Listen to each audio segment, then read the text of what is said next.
राम जी के भइले जनमवा चढ़ो करियाई दर्शनवा।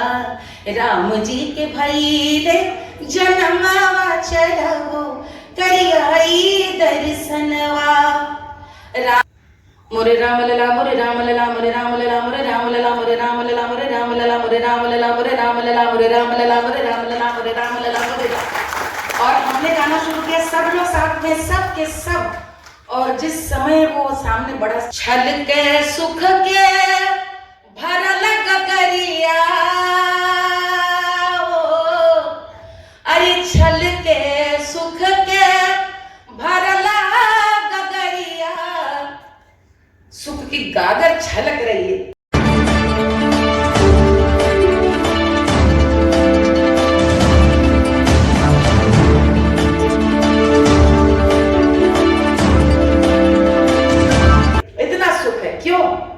क्योंकि राम का जन्म अधर्म के नाश के लिए हो, क्योंकि रावण तो हर युग में होगा। छल के सुख के भरला गगरिया, अरे मारल जाई रावण चलो करियाई दर्शनवा। राम जी के भइले जनमवा चलो करियाई दर्शनवा। चलो करियाई दर्शनवा, चलो करियाई दर्शनवा। बोलिए सियावर रामचंद्र जी की। और पहला कार्यक्रम, पहला गीत गाने का सौभाग्य मुझसे कहा गया आप ही आए, आप ही अयोध्या में पहली प्रस्तुति देखें तो दें। तो मुझे लगा कि ये काल चक्र है, जैसे भगवान राम ने अकारण वनवास पे नहीं गए, जो वनवास पे न जाते तो क्या राम की लीला देखते हम? क्या हम राम को राम जैसा जानते? यदि वो 2005 में मेरे संग नहीं घटा होता तो क्या मेरे भीतर ये जिद और आती? क्या मैं जान पाती किस प्रकार का कुचक्र है, किस प्रकार का दुष्प्रचार है, किस प्रकार के विरोधी हैं? वो सब देखना जानना भी आवश्यक है। और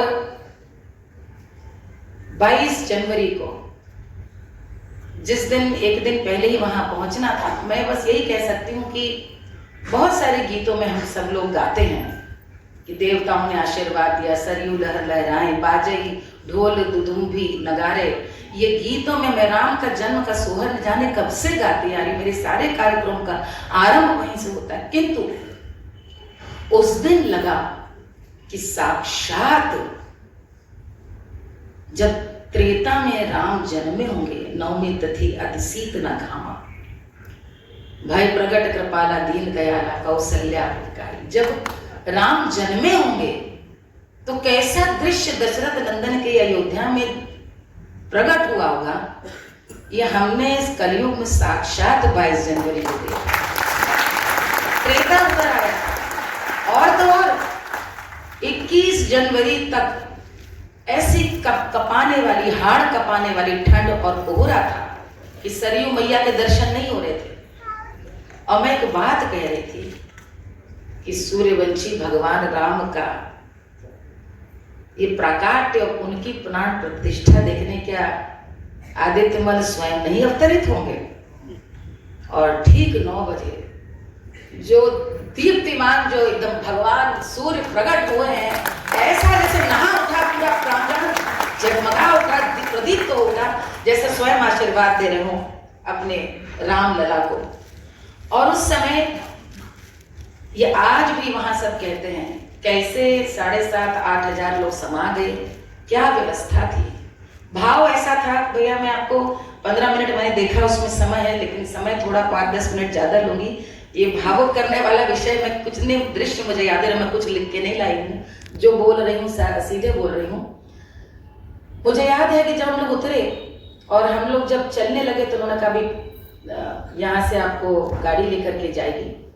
तो मेरे सामने चिरंजीवी जी और उनके सुपुत्र रामचरण, जो इतने बड़े एक्टर हैं, RRR के जो आपने देखा एक्टर हैं, ध्रुवा, कई पिक्चरों के, उन्होंने अपने चरण पादुकाएं उतार ली। तो सब लोग उनको मना करने लगे कि अरे बहुत दूर है, वहां पे बहुत अच्छी व्यवस्था है, आपके वहां पे जूता चप्पल की कोई चिंता, बोली नहीं, मैं अब इस परिसर में आ चुका, मैं पहन ही नहीं सकता। उन्हें लगातार से मनाते रहे कि देखिए हम लोग पहने, वहां पर मंदिर के बाहर जूते चप्पल की बहुत व्यवस्था। वो नहीं माने तो नहीं माने। दक्षिण भारत से आए हुए इस भाव से उन्होंने, उनकी पत्नी ने पन्नी निकाली, पूरी व्यवस्था के साथ आए थे, जूता चप्पल अपना रख करके तभी वो गोकाट में बैठे। इस प्रकार की भक्ति भाव से वहां पर हर व्यक्ति आया था। मुझे लगता है कि ये उल्लास, ये भाव प्रसन्नता का चाहकर कोई नहीं जगा सकता।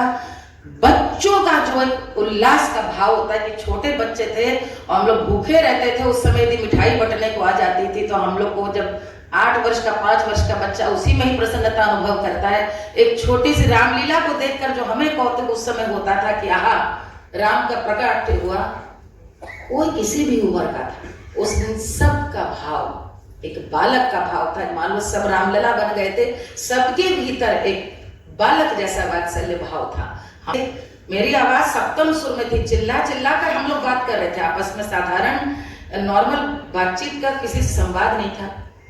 कितनी प्रशंसा करूं मैं श्री राम जन्मभूमि तीर्थ ट्रस्ट की, ऐसी दिव्य व्यवस्था, चाक चौबंद व्यवस्था।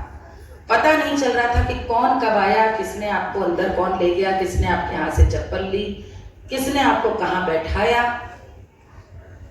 उससे पहले मैं तो यही कहती हूँ, मेरी माँ ने बहुत सोच करके नाम मालिनी रखा।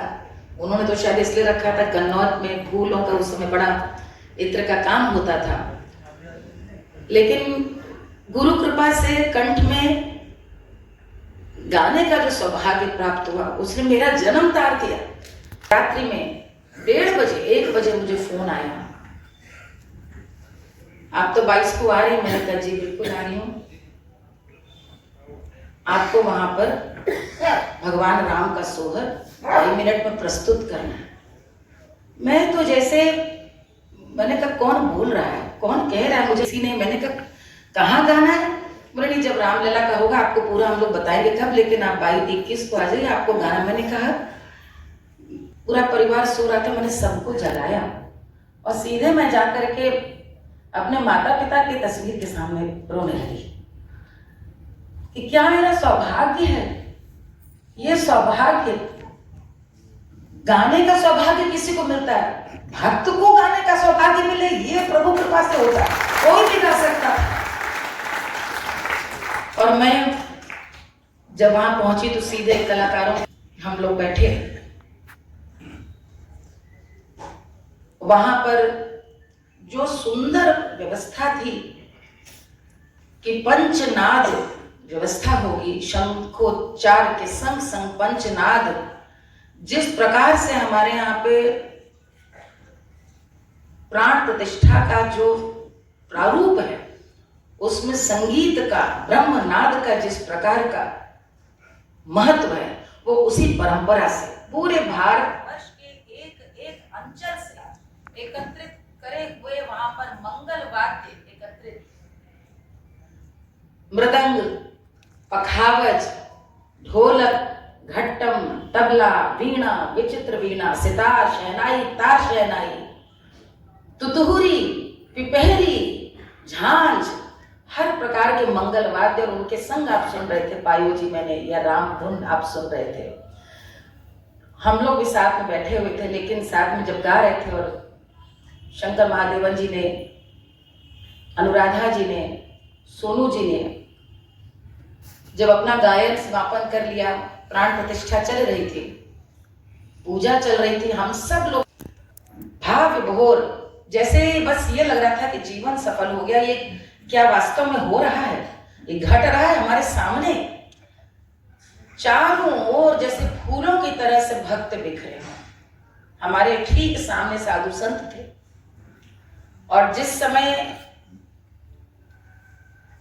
प्रधानमंत्री जी चल करके आए हैं, उस समय सबका साधु साधु करके साधुवाद करना, पुष्पार्चन करना, और अंदर जब पूजा आरंभ हो गई तो कह सकती हूं कि किसी संतरी, किसी योद्धा की तरह से मंदिर के किनारे प्राचीर पर जैसे कोई संतरी खड़ा रहता हो, ऐसे हमारे श्रद्धेय चंपत राय जी वहां पर ऐसे खड़े होकर सबको निहार रहे थे।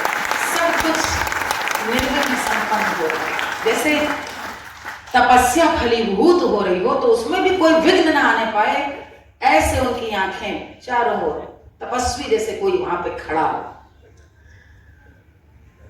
पूजा चल रही थी और पूजा के बीच में संकेत आया। हमारे यतेंद्र मिश्र जी जो वादन पूरा संगीत नाटक अकादमी का साथ में कोऑर्डिनेट कर रहे थे, तो उन्हें आया कि भाई कुछ साथ में गाए भी, कुछ तय नहीं था। तो मैंने कहा कि इस समय तो राम नाम कीर्तन होना चाहिए। सभी कलाकार बैठ के संकोच कर रहे थे कि इंस्ट्रूमेंट्स तो बज ही रहे हैं। मैं माइक पर आ गई और सीधे मुझे नहीं मालूम कि जैसे उस दिन देवी ही जैसे बिल्कुल उनकी कृपा हो, मोरे राम लला मोरे राम लला मोरे राम लला मोरे राम लला मोरे राम लला मोरे राम लला मोरे राम लला मोरे राम लला मोरे राम लला मोरे राम लला मोरे राम लला मोरे। और हमने गाना शुरू किया, सब लोग साथ में, सब के सब। और जिस समय वो सामने बड़ा स्क्रीन लगा था, भगवान रामलला का जैसे जैसे पहली बार जो प्रकाट हो रहा था, हम सब लोग उस समय अपने कंठ में स्वरांजलि प्रणाम स्वर से अपने दे रहे थे, गुरु कृपा से, पूर्वजों की कृपा से, और चिल्लाते जा रहे थे, आंखों से आंसू बह रहे थे, गाते जा रहे थे। हम लोग एक दूसरे को झकझोर रहे थे, पकड़ रहे थे। और मेरी ही स्थिति नहीं थी। सोनू निगम जी बगल में थे, शंकर महादेवन जी। शंकर जी कह रहे थे कि इंग्लिश में बोले, यार ये उनके शब्द कोट करें, यार we must have done some great deeds in our past lives. I can't believe this is what we are watching happening. हर व्यक्ति, कैलाश जी वहां पर नाचने ही लग गए, हर व्यक्ति, क्योंकि हम सब जो भक्ति का जो सर्वोच्च पद है, या कह लीजिए उसकी अभिव्यक्ति है, वो वही है जो आपा खोल देता है, नृत्य करने लगता है। और जब भगवान रामलला का प्राण प्रतिष्ठा उनकी हुई, हम लोगों ने रामलला के जब दर्शन किए, तो ये तो कहने की बात ही नहीं कि ऐसा लगा सारी जो गीत संगीत अभी तक गाते रहे जैसे सब साकार हो चुके थे। जो गोस्वामी जी ने बोला, जो संतों ने कहा, जो हमारी पूर्वजाओं ने गाया, और उनको देखकर मुझे बस एक पूर्वजाओं का गीत याद आया। सखीरी के हो राम के नजर ना लगावे, सखीरी के हो राम के नजर ना लगावे, जग के तारन हार जन्म ले, अरे काला टीका लगावे, सखीरी के हो राम के नजर ना लगावे, सखीर के हो राम के नजर ना लगावे। क्योंकि हमारे रामलला को बड़ी नजर लगती है। ऐसी राम को नजर लगी कि राज्याभिषेक होने वाला था, वन चले गए। और जब सुख के दिन आए तो माता सीता वन को चली गई।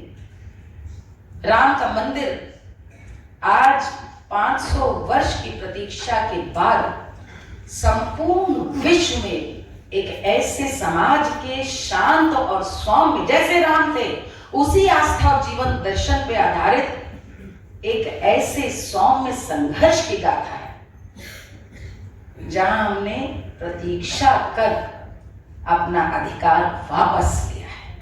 विश्व में कहीं कोई रावण ऐसा नहीं। और इसलिए मैंने आरंभ में कहा कि माननीय सरसंचालक जी ने अपने उद्बोधन में उस दिन कहा था कि आज राम मंदिर की प्राण प्रतिष्ठा के साथ ही ये भारत का स्व लौट आया। वो बात मेरे मन से वापस जाते हुए सत्य है। आज हमारे आपके बच्चे जिस चेतना में अपना संस्कार ग्रहण कर रहे हैं, जहां वे भगवान रामलला की प्राण प्रतिष्ठा देख रहे हैं, क्या उनको 40 साल का भी संघर्ष पता है? जहां मैंने एक छोटी सी बच्ची की कहानी शुरू की जो अपने पिता से कहती कि अयोध्या में तो राम जन्मे तो मंदिर कहाँ, और 40 वर्ष की संघर्ष की गाथा में आज हमें पता है जो हमारा है, हम उसमें अभिमान महसूस करते हैं। और राम ये भारत की चेतना का आलोक है। हर व्यक्ति, हर स्त्री जीवन के हर कर्म में जिसने राम को ये भारत में ऐसे ही नहीं, राम भारत की सामाजिक इकाई, सबसे सशक्त इकाई, उसके आधार है। इसलिए मर्यादा पुरुषोत्तम, सबकी कामना। राम का सोहर क्यों गाते हैं? राम जैसा पुत्र हो, राम जैसा पुत्र हो, क्योंकि राम ने परिवार पहले रखा। क्योंकि सभ्यताएं आएंगी और नष्ट हो जाएंगी, भारत का, क्योंकि हमारा परिवार ही समाज की सबसे महत्वपूर्ण इकाई है। परिवार के लिए खड़ा रहता है। और राम ने वह मानवीयता अपने जीवन में किस प्रकार से सिखाई, ये हमने उस दिन देखा। मैंने एक बात मैं हर एक से कहती हूँ कि सबसे सुंदर बात उस दिन प्राण प्रतिष्ठा कार्यक्रम की ये रही कि जैसे भगवान राम स्वयं सौम्य, उनका जीवन शांति, प्रेम, विनम्रता, सौहार्द, समावेशीता का, वैसा वो दिन था, सौम्य दिन था।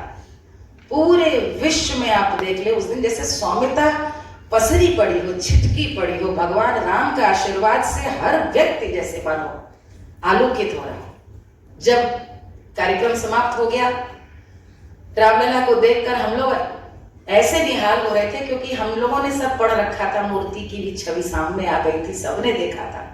और ये हमने अभी भी पढ़ लिया है कि किस प्रकार से हमारे महान शिल्पी योगीराज जी, वे स्वयं विश्वास नहीं कर पाते कि उन्होंने अपने हाथों से उन्हें गढ़ा, क्योंकि वे वास्तव में अयोध्या में विराज गए, बड़े मन से विराज गए कि जब प्राण प्रतिष्ठा हुई तो वे जीवंत हो गए, उनका रूप पूरी तरह से परिवर्तित हो गया। जैसे ही वहां पर से मुझे आज्ञा हुई गाने की, मैंने जो सोहर वहां प्रस्तुत किया, यह सोहर पिछले 40 साल 45 साल से हर दूसरे कार्यक्रम में गाती हूँ। और उस गीत को जब मैं गा रही थी, सारे संत समाज वहां पे नृत्य कर रहा था। आप में से जो वहां विराजमान थे, आपने सबने सुना होगा, राम जी के भइले जनमवा चलो करियाई दर्शनवा, राम जी के भइले जनमवा चलो करियाई दर्शनवा, राजा दशरथ मोहरे लुटावे, अरे बरसत फूल आंगनवा चढ़ो करियाई दर्शनवा, राम जी के भइले जनमवा चढ़ो करियाई दर्शनवा। क्या सुंदर बिंब है कलश का, क्योंकि कलश घर में, हमारे घर कोठरी में हमेशा भरा रहता। छल के सुख के भरल गगरिया, अरे छल के सुख के भरला गगरिया, सुख की गागर छलक रही है, इतना सुख है। क्यों? क्योंकि राम का जन्म अधर्म के नाश के लिए हो, क्योंकि रावण तो हर युग में होगा। छल के सुख के भरला गगरिया, अरे मारल जाई रावणवा चलो करियाई दर्शनवा, राम जी के भइले जनमवा चलो करियाई दर्शनवा, चलो करियाई दर्शनवा, चलो करियाई दर्शनवा। बोलिए सियावर रामचंद्र जी की। अंतिम बात के साथ समाप्त करूंगी। जब बंद हुआ, कई दिनों बाद माननीय चंपत राय जी से मिलने गए, तो मुझसे बोले कैसा अनुभव रहा 22 का। हमने कहा लंबा समय चाहती हूँ आपसे कहने के लिए, लेकिन आप बताइए। जब मैं सब बोल चुकी, उन्होंने एक ही बात कही, ये सब कुछ जो हुआ वो सिर्फ इसलिए हुआ क्योंकि जानकी मैया की इच्छा हो गई थी। उस समय जहाँ सीता राम है और सियावर रामचंद्र हैं, राम इसलिए श्रेष्ठ सिया के वर है, वहां यह मानना कि जानकी जी की इच्छा हुई, इसलिए राम के वहां पे प्राण प्रतिष्ठा हुई। भारत में मात्र शक्ति की इसी प्रकार आराधना होती रहे। हम सब अपने भीतर राम को जागृत करें, राम जैसा होने का प्रयास करें, राम जैसे समाज को, संघ को जोड़ते हुए मानवीय गुणों से भरकर पूरे विश्व को बताए कि हमारे आराध्य राम क्यों हैं, राम क्यों हमारे संस्कृति पुरुष हैं, क्योंकि उनका पूरा जीवन एक एक कर्म वंदनीय है, हम सब के लिए सीखने वाला है। वंदे मातरम। इतना सुख है क्यों? फ्रेंड्स, तो आज का हमारा ये वीडियो सेशन कैसा लगा, आप लोग अपना अपना अनुभव में ज़रूर कमेंट में साझा करें। मिलते हैं अगले वीडियो में कुछ और बेहतर नए जानकारी के साथ। तब तक बने रहिए आप लोग NCR हलचल के साथ। बहुत बहुत धन्यवाद।